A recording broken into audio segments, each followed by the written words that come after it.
तो 24 सितंबर 2024 की बात है, दोपहर के 12 बजे थे।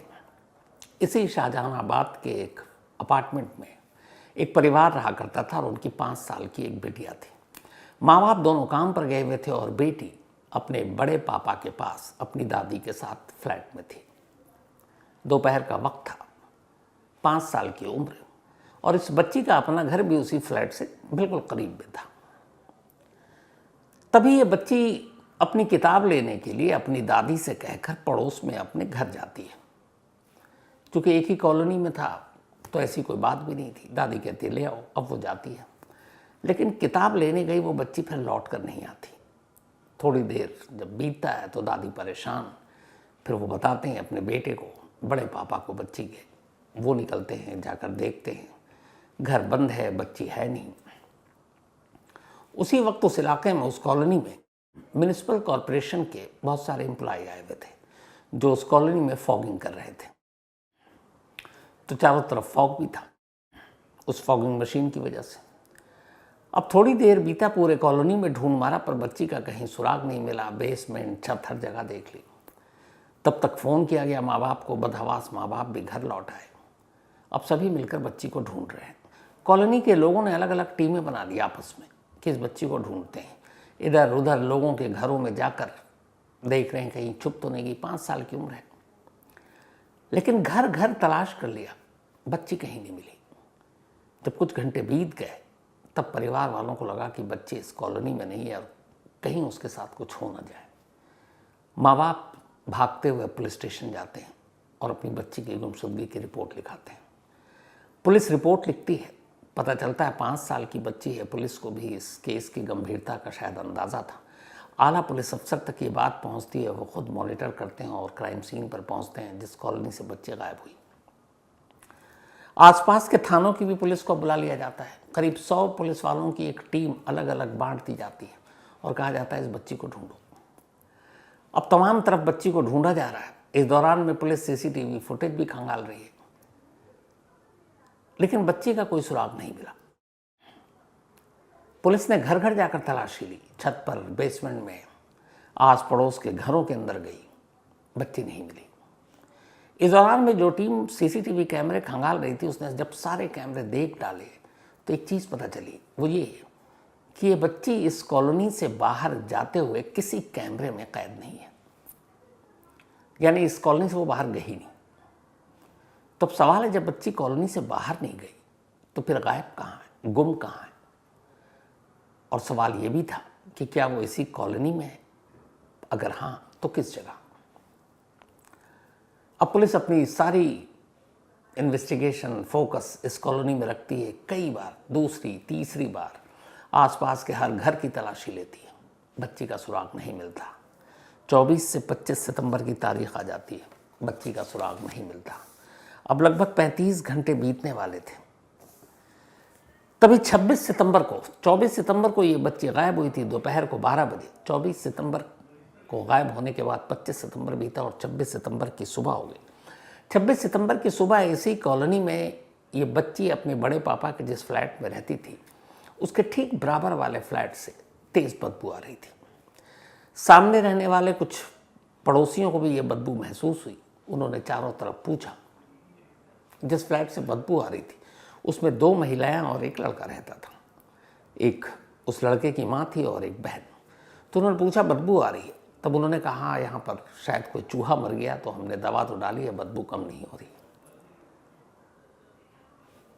कुछ पल बीतता है, अचानक एक पड़ोसी को एहसास होता है कि हाल में ऐसी बहुत सारी खबरें सुनी है कि कहीं अगर कोई लाश को घर के अंदर रखे हो तो उसकी भी बदबू आती है, और ये बदबू बड़ी अजीब सी आ रही थी। तो उन्हें लगा कुछ तो गड़बड़ है। फिर वो ख्याल आया पुरानी स्टोरी सारी जो वो टीवी पे या अखबारों में देखते हैं। पड़ोसियों को लगा कुछ मामला गड़बड़ है। उनमें से एक पड़ोसी ने फौरन पुलिस को फ़ोन किया, और चूंकि पिछले 35-36 घंटे से 5 साल की उस मासूम की तलाश जारी थी, पूरी कॉलोनी में हर घर के लोग मिल मिल कर ढूंढ रहे थे, क्योंकि बच्ची की उम्र ही ऐसी थी कि हर एक को उससे प्यार था। और माँ बाप परेशान, उनको देखकर पड़ोसी भी परेशान, क्योंकि हर एक के साथ खेला करती थी और भी बच्चे थे। तो उस बच्ची की गुमशुदगी की खबर पूरी कॉलोनी को थी। इसीलिए जब बदबू आने लगी तो एक पड़ोसी ने पुलिस को फ़ोन किया और उसने कहा, साहब ये जो सामने एक फ्लैट है और जो बच्ची गायब हुई उसके ठीक बराबर में ये फ्लैट है और वहाँ से बदबू आ रही है, पर वो कह रही है कि कोई चूहा मर गया है। अब जैसे ही पुलिस को ये बात पता चलती है, पुलिस की टीम भी इधर परेशान है, हर चीज़ खंगाल रही है, 100 लोगों की अलग अलग टीम बनी हुई है, आसपास के जंगल नाले सब जगह तलाश कर डाले, कहीं नहीं मिली। जैसे ही पुलिस को इस बदबू की खबर मिलती है और वो भी उस बच्ची के बराबर के फ्लैट से, पुलिस का भी माथा ठनकता है, क्योंकि पुलिस वालों को भी ऐसे हादसे, ऐसी वारदात के बारे में बहुत सारी जानकारी थी। अब पुलिस डरती है कि कहीं ऐसा ना हो जैसा वो सोच रही है, कहीं ऐसा तो नहीं है बदबू के पीछे कोई मौत है, कोई कत्ल हो, और कहीं वो 5 साल की मासूम बच्ची तो नहीं है। इन्हीं तमाम सवालों के बीच अब पुलिस की टीम कॉलोनी में पहुंचती है। लगातार वो कॉलोनी में ही चक्कर काट रहे थे। उसके बाद उस पड़ोसी से नंबर पूछकर उस फ्लैट पर दस्तक देती है जिस फ्लैट से बदबू आ रही है। ये फ्लैट उस बच्ची के बड़े पापा के फ्लैट के बिल्कुल बराबर में था। दस्तक देने पर दरवाज़ा खुलता है। अंदर 2 महिलाएं दरवाजे पर खड़ी थीं। पुलिस पूछती है, आपके घर से बदबू आ रही है? दोनों महिलाएं कहती हैं, जी चूहा मर गया था, हमने दवा डाली है। पुलिस कहती है कि ये बदबू कुछ अजीब सी है, हमें घर की तलाशी लेनी है। दोनों महिलाएं पुलिस से झगड़ पड़ती हैं और कहती हैं कि ये चूहा मरने पे आप क्या तलाशी लोगे? अच्छा, इत्तेफाक से जिस बच्ची की गुमशुदगी हुई थी उसकी दादी, उसके बड़े पापा भी उस वक्त दरवाजे के बाहर थे और उन्होंने भी पुलिस से कहा कि आप इन दोनों महिलाओं से इस तरह बात मत कीजिए, हमारी पड़ोसी हैं, बहुत अच्छे हैं। जब से हमारी बच्ची गायब हुई है पिछले 2 दिनों से, ये दोनों और इनका बेटा तीनों मिलकर उसे ढूंढने में हमारे साथ मदद कर रहे हैं, इधर उधर हर जगह ढूंढा है। पुलिस को 1 मिनट को लगा कि खामोखा शक कर रहे हैं, लेकिन फिर पुलिस को लगा नहीं, उनकी ड्यूटी है। उन्होंने महिलाओं को तमीज़ से डांटा और कहा, देखिए आप हमें अपना काम करने से मत रोकिए, एक बच्ची गायब है, हमारे ऊपर प्रेशर है और ये बदबू आ रही है, अगर आपके घर की तलाशी लेंगे तो क्या बुराई है। फिर आस पड़ोस के लोगों ने भी कहा, फिर उस बच्ची के बड़े पापा ने भी कहा, इनको करने दीजिए, तसल्ली हो जाएगी। फिर लेडी पुलिस वाली आई, उन दोनों महिलाओं को किनारे किया, पुलिस घर के अंदर दाखिल हुई। घर के अंदर दाखिल हुई तो बदबू और तेज़ थी।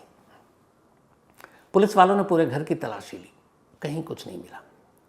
तभी घर के ही अंदर रखे हुए एक टंकी पर पुलिस की नज़र पड़ी। जैसे ही पुलिस का एक अफसर उस टंकी के करीब गया, उसने महसूस किया कि बदबू और तेज़ हो गई है। अब पुलिस वालों ने कहा कि इस टंकी को खोलो। जैसे ही ये कहा, वो दोनों महिलाएं घबरा गईं, उनके चेहरे पर हवाइयाँ उड़ने लगी। उन्होंने कहा कि इस टंकी में कुछ नहीं है, बहुत दिनों से हमने साफ़ नहीं किया, शायद बदबू आ रही है। पुलिस वाले ने कहा, कोई बात नहीं, एक बार देख लेते हैं। अब टंकी को खोला गया। जैसे ही खोला गया ढक्कन, बदबू का एक तेज भपका उस टंकी से बाहर आया। अब एक पुलिस वाला उस पर चढ़ता है और टंकी के अंदर झांकता है तो देखता है कि टंकी में पानी के ऊपर एक पोटली सी तैर रही है। फिर इसके बाद टंकी की अच्छी तरीके से जब तलाशी ली गई तो उसमें एक लाश नजर आई। लाश की कद काठी देख कर ये अंदाजा हो गया था उसी पर कि शायद ये उसी 5 साल की मासूम बच्ची की लाश है। अब जब ये मिला तो लाश को बाहर निकालने में मुश्किल आ रही थी उस टंकी के मुंह को देखते हुए। मजबूरन पुलिस को उस टंकी को ढक्कन वापस बंद कर उसी हालत में लाश समेत गाड़ी में रखकर अस्पताल ले जाना पड़ा। अस्पताल जाने के बाद मॉर्चरी में टंकी को काटा गया और फिर वो लाश निकाली गई। लाश बुरी तरह से फूल चुकी थी, सड़ चुकी थी। लाश के जो कपड़े थे घर वालों ने पहचान लिए, 5 साल की मासूम बच्ची के थे। लाश बरामद होते ही पुलिस अब उस घर में रहने वाली दोनों महिलाओं को फौरन गिरफ्तार करती है। इसके बाद अब फिर से घर की तलाशी लेती है। जब घर की तलाशी लेती है तो पुलिस देखती है कि घर में बेड के नीचे एक फोल्डिंग बेड भी पड़ा हुआ है और एक आधा तकिया बाहर झांक रहा है उस बेड के नीचे से। पुलिस ने उस तकिए को खींचा तो तकिए पर आधे हिस्से में खून के निशान थे। तकिए को बाहर निकाला गया तो उस फोल्डिंग बेड पर जो मुड़ा हुआ अंदर रखा हुआ था एक चादर और एक साड़ी दिखाई दी। जब उसे खींचा गया उस पर भी खून के निशान थे। इन सारी चीज़ों को अपने कब्जे में लिया पुलिस ने और इसके बाद उन दोनों महिलाओं को अपने साथ ले गई। अब दोनों महिलाओं ने कहानी सुनानी शुरू की और जब उन्होंने कहानी शुरू की तो फिर असली कातिल का चेहरा भी सामने आया और नाम भी सामने आया। इस फ्लैट में जो दोनों महिलाएं रहती थीं उनमें से एक का नाम था बसंती और दूसरे का नाम था चंचल।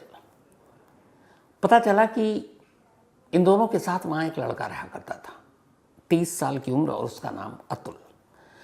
अतुल जो है वो चंचल का भाई और बसंती का बेटा था। 24 सितंबर की दोपहर इस कॉलोनी में म्युनिसिपल कॉरपोरेशन के लोग फॉगिंग के लिए आए थे, तो पूरी कॉलोनी में चारों तरफ धुआं था। फ्लैट अतुल का इस बच्ची के बड़े पापा के घर के बराबर था। दोपहर 12 बजे बच्ची अपना बुक लेने के लिए अपने दादी के घर से बाहर निकली और नीचे जा रही थी।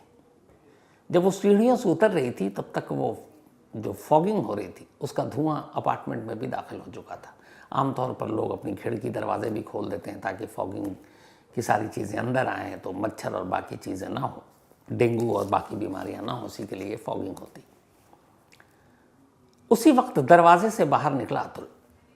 उसने देखा कि पूरी कॉलोनी में सन्नाटा है क्योंकि फॉगिंग की वजह से सब अपने अपने घरों में थे और धुएं की वजह से एक कोहरा सा बन चुका था। उसी वक्त उसकी नज़र उस मासूम बच्ची पर पड़ी जो उतर रही थी। बच्ची अतुल को जानती थी क्योंकि पड़ोस में रहते थे, अंकल अंकल कहकर बुलाती थी। उसने बच्ची को आवाज़ दी, कहाँ जा रही हो? उसने कहा किताब लेने। उसने कहा चलो बाहर धुआं है, मैं तुमको लेकर चलूँगा, 1 सेकंड रुक जाओ। तब अतुल की माँ और बहन दोनों बाहर गई हुई थी। इसके बाद वो बच्ची को अपने साथ कमरे में ले जाता है, दरवाज़ा बंद करता है, बच्ची का मुंह दबाता है और फिर जानवर बन जाता है। करीब 35 मिनट के अंदर वो बच्ची पर तमाम जुल्म करता है, शोषण करता है और फिर गला दबाकर उसे मार देता है। ये सब करने के बाद अब उसे ये था कि लाश कहाँ ले जाएं। फिर उसने उसको बेड के नीचे ही रख दिया। इस दौरान में बच्ची के जिस्म से खून कई जगह से रिस रहे थे। तकिया से उसने मुंह दबाया था, तकिए पर भी खून थे। तो ये सब कुछ करके अब उसने लाश को नीचे रख दिया बेड के कि जैसी मौका मिलेगा फेंक देंगे। लेकिन इत्तेफाक से उसकी माँ और बहन दोनों घर पहुंच गई। कुछ ही देर बाद दोनों जब पहुंच गई तब उसे लगा कि क्या करने लाश का। इस दौरान में फिर उसे लगा कि शायद रात को मैं कहीं ठिकाने लगा दूंगा। लेकिन शाम होते होते इस बच्ची की गुमशुदगी की खबर कॉलोनी में फैल गई। सारे लोग ढूंढ रहे हैं, खुद अतुल, उसकी माँ और बहन भी ढूंढ रहे हैं मिलकर। इसके बाद पुलिस को खबर दे दी गई। अब पुलिस जब आती है और सीसीटीवी कैमरे खंगालती है और देखती है कि बच्ची इस कॉलोनी से बाहर तो निकली ही नहीं, तो इसका मतलब है कॉलोनी में ही। तो एक एक फ्लैट की तलाशी ली जाती है और इत्तेफाक की बात यह है कि बच्ची का फ्लैट ठीक अतुल के फ्लैट के बराबर में था। तो अतुल के घर भी पुलिस पहुंची 24 सितंबर की ही शाम रात को। उन्होंने चारों तरफ देखा, टंकी उनके सामने थी, लेकिन पुलिस को ख्याल ही नहीं आया। पुलिस लौट गई। 25 तारीख अगले दिन फिर ये हुआ कि पुलिस ने जब लोगों को बताया कि ये बच्ची कॉलोनी के बाहर गई ही नहीं है, किसी भी कैमरे में उसको बाहर जाते हुए नहीं देखा है, तो फिर ये हुआ कि लोगों ने तय किया किसी कॉलोनी में ढूंढो, हर एक घर में ढूंढो, हर घर वाले मदद करेंगे पुलिस की और सर्च ऑपरेशन चलेगा। पूरी कॉलोनी एक मत थी, हर घर में तलाशी ली। पुलिस दूसरी बार गई अतुल के घर। टंकी तब भी सामने थी, लेकिन पुलिस को दिखाई तो दिया पर समझ नहीं आया। इधर इससे पहले जब 24 सितंबर को अतुल की माँ और बहन घर लौट आई तो अतुल को लगा कि रात को लाश ठिकाने लगा देंगे, लेकिन तब तक पुलिस को खबर मिल चुकी है। अब पुलिस की टीम कॉलोनी में और लगातार पुलिस की कई टीमें कॉलोनी में। अतुल घबरा गया कि अब अगर वो लाश को लेकर जाएगा तो कहीं ना कहीं पुलिस टकरा जाएगी, क्या करे। तब मजबूरन उसने अपनी माँ को बताया कि उससे एक गुनाह हो गया। फिर उसने पूरी कहानी बताई। माँ और बहन दोनों ने पहले तो उसे डांटा, कायदे से उन्हें